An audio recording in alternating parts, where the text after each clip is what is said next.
This is Kate Edwads, she's Executive Director from IGDA Worldwide. And Kate, we want to know what were your thoughts about the Latin American market as far as IGDA is concerned globally, and specifically about your Latin American chapters.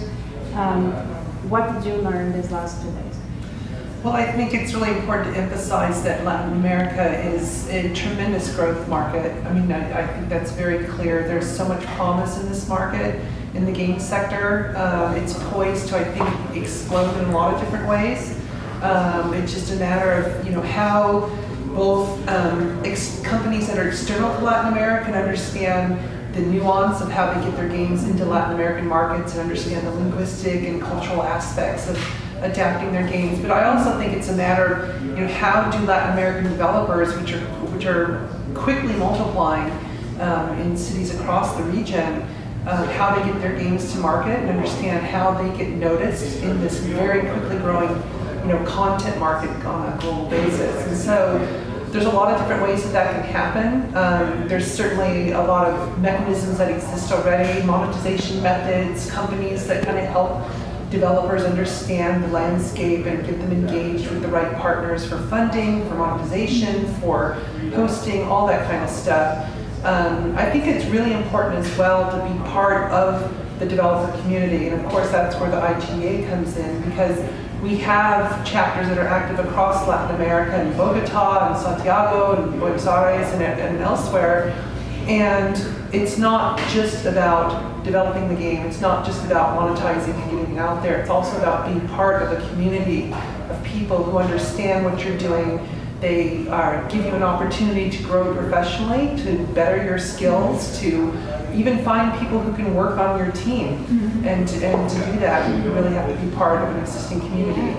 Do you find that Latin American developers are recognizing that need and are acting upon that need, or do you think there's still they work independently and they don't see the value? I mean, how do you get them to get together and create a community where they can learn together and learn how to monetize things? Because that's really what the issue is. Well, I think they're more and more so they are realizing that you're not going to have as much success when you're doing it solo and trying to do it on your own. I think more and more people are realizing that to be part of a community and to take advantage of other people, I don't mean in a bad way, I mean in a good way, and there's so much knowledge that exists out there. Just like Latin American developers are going to conferences in Europe and the US and Asia to learn from developers who've had a great deal of success in the mobile space, and then they're taking this knowledge back to the region and then sharing it with others, and I think that's super important. And so I do see that happening more and more.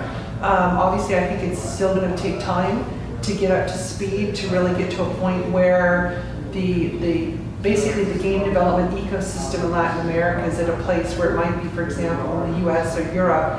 And a lot of that is not just the industry factors, there's also educational factors as well. I mean, you need to have education systems and programs that are actually teaching people what they need to know about game development so that they can go into an industry and that there'll be jobs there for them, which then also pulls in the government aspect as well, that you need a government that's going to be very supportive of the effort.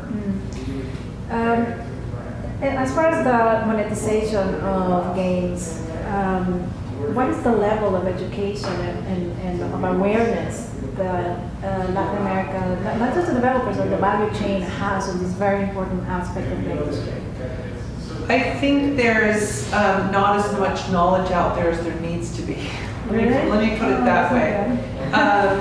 I mean, I think everyone is focused on monetization because obviously generating revenue is what people want to do, and it's very important. But at the same time, I think a lot of developers that I encounter have very different perspectives on what that means for them. And for a lot of them, it's basically breaking even. It's like if they can just, spend get back the money they spent out of their bank account to make this game, they're happy. For others, they're not going to be happy unless they sell 10 million units, which might be really unrealistic. A lot of people keep saying they want to be the next Angry Birds, which is also, I think, unrealistic. Especially because a lot of people don't realize, a lot of developers I meet don't realize that Rovio was around for a long time. Angry Birds was like their 50th game. So it was not an instant success for them at all. And so they had to work hard, they kept working at it, and they just happened to come across a type of game that they created at the right time. It hit the right, you know, note, so to speak, among consumers, and just kind of took off from there. And so there's a lot of luck involved as well, frankly, that your game, the game that you designed, is going to hit the audience at the right time, and it's also going to hit sort of the right moment of social media so that it can be picked up and spread so quickly and become basically a viral sensation. And all of those things are very hard to quantify, those things about how a game becomes so popular. And so I think at its core, most developers, they need to focus on the monetization part of it, because you can control that aspect. You know, how are you going to make money off it? What's your model going to look like? And so that kind of knowledge, I think they should focus more on that and understanding how business works, which is another area that I see a lot, especially independent developers don't understand the fundamentals of running a business in their country, paying taxes, you know, all that kind of stuff, because they just get so excited about creating their game. Yeah.